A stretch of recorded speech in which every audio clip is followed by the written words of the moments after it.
과거 이런 환경 오염 사건 중에 이웃나라 일본에서 있었던 춤추는 고양이병, 미나마타병, 일본 규슈의 미나마타현 바닷가인데요. 거기서 수은 중독으로 일어난 사건인데 동네 고양이들이 마치 춤을 추는 것처럼 비틀비틀비틀 이러면서 돌아다니는 일이 벌어진 거예요.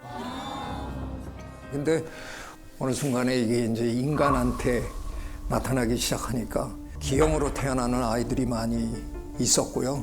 어마어마하게 많은 사람들이 피해를 입었습니다.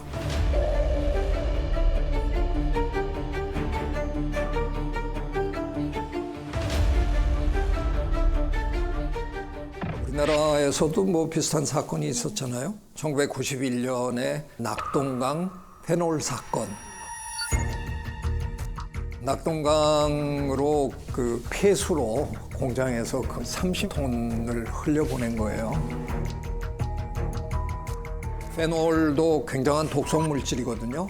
발암 물질이기도 하고 그냥 소량으로 이렇게 피부에 닿거나 하면 피부병이 걸리거나 뭐 이런 정도인데 만약에 흡입을 하게 되면 5g 정도만 흡입을 해도 거의 치사량. 이게 참 심각한 사건이었죠.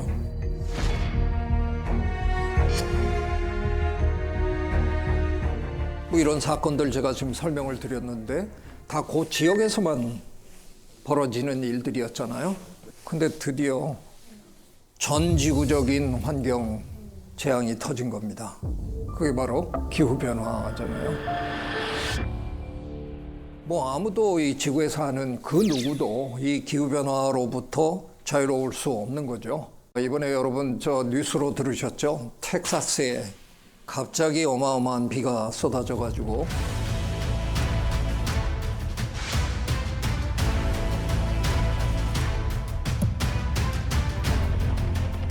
야영하던 아이들도 많이 실종되고 뭐 이런 일들이 벌어졌습니다.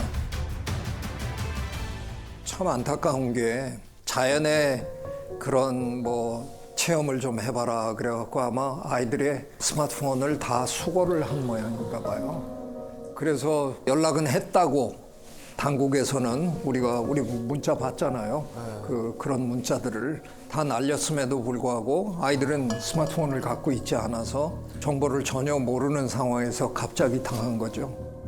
그 지역이 평소 그렇게 비가 오는 지역이 아닙니다. 텍사스 같은 곳에 비가 이렇게 온다는 건 뭘 의미하나? 이제는 비가 예전처럼 오는 곳은 오고 오지 않는 곳은 오지 않는 그런 패턴 자체가 이제 무너졌다는 겁니다. 곡창지대에는 비가 안 와서 요즘 흉년이 들고 있고요. 비가 오지도 않던 곳에는 갑자기 비가 쏟아져서 인명피해가 일어나고 이런 일들이 지금 벌어지고 있는 겁니다.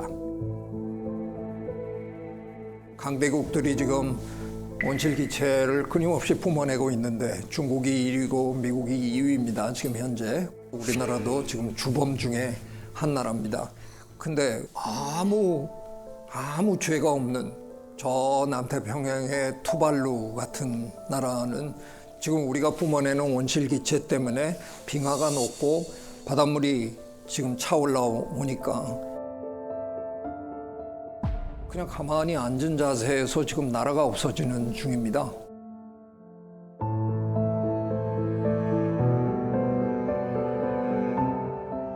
기후변화 때문에. 얼마나 황당할까요? 2020년 여름에 장맛비가 며칠 동안 쏟아졌는지 아시는 분 계세요? 20일? 20일? 조금 더 쓰셔야 될 것 같아요. 한 달. 한 달? 한 달보다 더? 42일. 거의 2달. 어머, 지금 경매하는 것 같아요, 지금. 50일. 50 얼마? 50일? 네. 50일? 맞춘 걸로 하겠습니다. 54일. 우리가 관측을 시작한 이래 가장 긴 장마가 불과 4년 전, 5년 전 일입니다. 그런 일은 방글라데시에서나 일어나는 줄 알았는데 이제 우리나라, 독일 뭐 이런 데서 그냥 수시로 벌어지는 일이 된 겁니다. 재앙의 판도가 바뀌고 있다. 이게 바로 기후변화의 현실입니다. 아니, 근데 출산이랑도 많이 연결되는 것 같아요. 왜냐면 아이를 낳았건 안 낳았건 안 낳은 친구들은 이렇게 세상이 엉망이고 걱정이 돼서 못 낳겠어라고 낳은 분들은 너무 걱정을 많이 하는 거죠. 우리 애가 클 때 괜찮을까? 그런 얘기를 들을 때마다 참 착잡합니다, 마음이. 그래서 저는 종종 요즘 그런 얘기하고 삽니다. 똥 싼 놈이 치우고 가야 된다. 뭐 이 얘기를 제가 요즘. 야, 요거 썸네일로 좋네요, 선생님. 똥 싼 놈이 치우고 가야 돼. 네, 그러니까 저지른 놈들이 뭐 뭔가 책임감을 갖고 어느 정도는 마무리를 하고 가야 된다. 근데 기후변화가 이렇게 심각한 와중에 걱정거리를 하나 더 자꾸 제가 던져드리고 있습니다.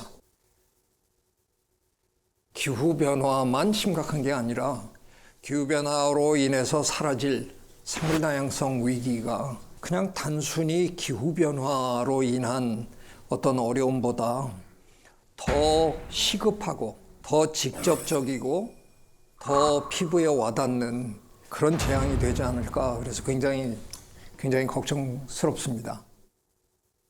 우리 주변에 생물들이 사라지고 있다라는 걸 이렇게 느끼시고 계신가요? 전 어릴 때 제비도 많이 봤고 잠자리도 엄청 많이 봤고 그랬거든요. 근데 이게 기후 변화 때문인지 모르겠지만 반가웠던 친구들 많이 못 보고 있어요. 예전에 우리 여름에 진짜 골목에 나와가지고 평상에 둘러앉아서 수박 잘라 먹고 뭐 이랬잖아요. 근데 그때 기억하시면 여름마다 가로등에 부딪히는 풍뎅이, 나방 소리, 타다다다다다다 그런 소리 굉장히 많이 듣고 자라셨죠? 지금 서울 시내에 어느 가로등에도 그런 소리 없습니다. 아, 너무 아쉽다. 곤충이 사라졌다는 겁니다. 대학 다닐 때 생물학과에 다니면서 유일하게 다른 과 친구들한테 뻐개는 장면이 언제냐면 채집 여행을 갈 때입니다. 그 당시에 저희가 이제 그런 숲속에 들어가면 교수님이 흰 시트 같은, 베드시트 같은 천을 뒤쪽에다가 이렇게 하나 걸어놓고 뒤에 이제 블랙라이트라고 부르는 등을 하나 이렇게 걸어놓으면 정말 제 기억에 빈틈이 없을 정도로 곤충들이 와서 매달립니다. 새카맣게 매달리면 교수님이 거기 옆에 서셔가지고 그중에 곤충 뭐 나방, 큰 나방 같은 한 마리 탁 잡아가지고 이 나방은 뭐 이러고 이제 저희한테 설명해 주시고 그랬는데 지금은 제가 학생들 데리고 지리산 한복판에 가서 똑같은 걸 걸어놔도 점 몇 개 찍힙니다. 학생들한테 보여줄 게 없구나. 근데 곤충이 이렇게 사라진다는 건 뭘 의미하느냐? 그 곤충을 먹고 살아야 되는 작은 포유동물들, 특히 제일 심한 게 새입니다. 새들은 참 이상하게 그 진화의 역사, 오랜 진화의 역사에서 부화시켜서 나온 새끼들에게 꼭 곤충을 먹여야 합니다. 곤충 단백질을 먹이는 걸로 진화했습니다.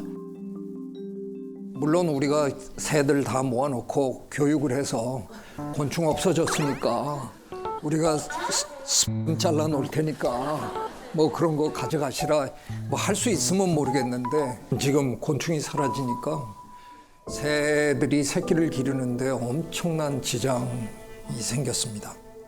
어떤 덴마크에서 나온 논문에 의하면 덴마크에 오는 철새들, 아프리카에서 철새들이 올라왔는데 미처 곤충들이 아직 부화를 하지 않아 갖고 요게 박자가 안 맞아서 생태 엇박자라고 부르거든요. Ecological mismatch라고 부르는데 그게 안 맞아 가지고 한 해 80%의 철새가 사라졌습니다. 그러니까 요게 자연계의 요 리듬이 요만큼만 깨져도 어마어마한 일이 벌어진다는 겁니다. 그래서 참 심각합니다. 요즘 민원이 제기돼 갖고 뉴스에 나온 얘기가 있더라고요. 한번 보실까요? 저 뭐지? 새다, 새. 새인가? 백로입니다. 백로, 저 가끔 한두 마리 보이는 게 백로 아닌가요? 전남 나주에 새로 지은 아파트촌에 막 옛날 같으면 주변에 있는 나무들 몽땅 다 베어버리고 막 그런 짓을 감행하잖아요. 근데 요즘에는 그래도 되도록이면 나무 안 베려고 애쓰다가 보니까 다른 지역이 다 개발이 되기 시작하니까 그나마 남아있는 그 숲에 그 지역의 백로들이 이제 다 모인 거죠. 그래서 뭐 집계에 의하면 1000마리가 넘는다 합니다. 백로가 많다고 해서 뭐 특별히 그들이 무슨 전염병을 옮긴다든가 뭐 이런 건 있는 건 아닙니다. 근데 시끄럽죠. 그리고 좀 냄새가 나고 그래서 창문을 열 수 없다 뭐 이런 이제 민원들이 계속 들어와 가지고 그 마을 분들을 인터뷰를 한 서너 분을 하셨는데 한두 분은 불평한 인터뷰였고요. 한두 분은 그래도 뭐 우리가 공존해야죠. 어떻게 방법을 찾아야 될 것 같습니다. 이렇게 얘기하시는 그 멘트가 나오더라고요. 그래서 이것도 희망적인 부분이구나. 옛날 같으면 그런 고발성 뉴스를 하면 그냥 무조건 비판하는 얘기만 쫙 담았는데 약간 분위기가 달라졌네.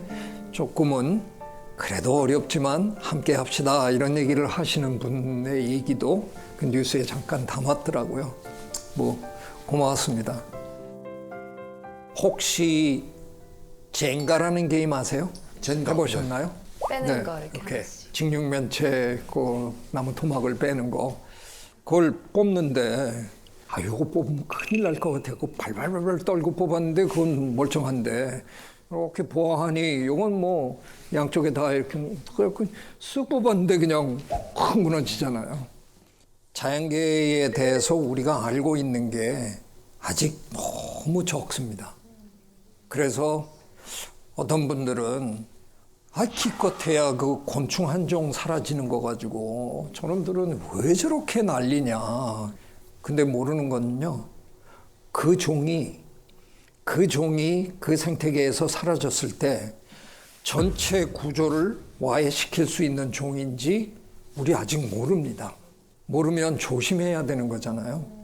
근데 우리가 지금 하고 있는 걸 보면 조심하기는커녕 그거 뭐 하나 없어지는 것 같고 그리고 너무 막무가내로 일들을 하는 것 같아서 걱정스러워요.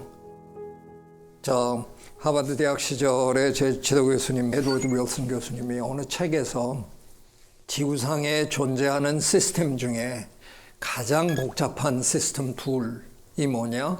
하나는 인간의 두뇌. 인간의 두뇌가 가장 컴플렉스한, 가장 복합적인 시스템이라는 거예요. 그리고 또 하나는 자연 생태계. 저 자연 생태계에 어마어마하게 많은 종들이 모여 살고 있잖아요. 그들의 그 세밀한 관계 맺음에 대해서 우리가 사실 공부 많이 했는데요. 그래 본들 우리가 아는 건 아마 전체의 1%도 안 될 겁니다. 그런 상황에서 거들먹거리면서 그 뭐 자연이 그 뭐 대수야 그러고 하는 건 저는 결코 현명한 일이 아니라고 생각합니다. 그런 얘기도 들으시나요? 제6의 대멸종 사건이 벌어지고 있다. 그동안 지구에 어마어마한 대멸종 사건이 영어로는 mass extinction이라고 하거든요. 5번 정도는 있었던 걸로 저희들이 파악합니다. 가장 최근에 있었던 게 6,500만 년 전에 카리브해에 거대한 운석이 떨어지면서 그게 기후변화를 일으키고 공룡들을 싹쓸이해 갔던 사건. 그게 6,500만 년 전의 일이었고요. 근데 안타깝게도 지금 또 그런 일이 벌어지고 있다는 겁니다. 우리가 지금 살고 있는 바로 이 시대에. 근데 지난 5번의 대절멸 사건과 지금 벌어지고 있는 제6차 대절멸 사건에 아주 다른 점이 하나 있습니다. 그 전에 절멸 사건들에는 동물들이 다 사라진 겁니다. 공룡이 사라지고 뭐 삼엽충이 사라지고 뭐 이런 식으로 동물들이 한꺼번에 싹쓸이 당한 사건들이었는데요. 지금 벌어지고 있는 제6의 대절멸 사건은 식물이 사라지고 있다는 겁니다. 식물이 누구냐? 자연계를 떠받치고 있는 가장 밑에 중심적인 그런 생물 집단이거든요. 식물이 사라지면 전체가 그냥 다 와해될 수밖에 없다는 겁니다. 근데 이거를 자연재해가 천연 그런 사건이 그런 걸 일으키는 게 아니라 제 앞에 앉아 계시는 이 동물 호모 사피엔스라고 부르는 스스로 자기가 현명하다고 거들먹거리는 이 동물이 저지르는 장난질 때문에 벌어지는 겁니다. 식물이 밑바닥부터 흔들리다 보니까 아마 다 끝나고 나면 저희들의 예측으로는 역대 최대 규모가 될 거다. 지금 실제로 우리가 너무 많은 벌목을 하고 있으니까요. 우린 끊임없이 우리의 생활 공간이 필요하다고 계속 지금 숲을 베어내고 있잖아요. 나무만 얘기하는 게 아니라 우리 주변에 있어야 될 작은 식물들이 지금 계속 사라지고 있는 거죠. 심각합니다.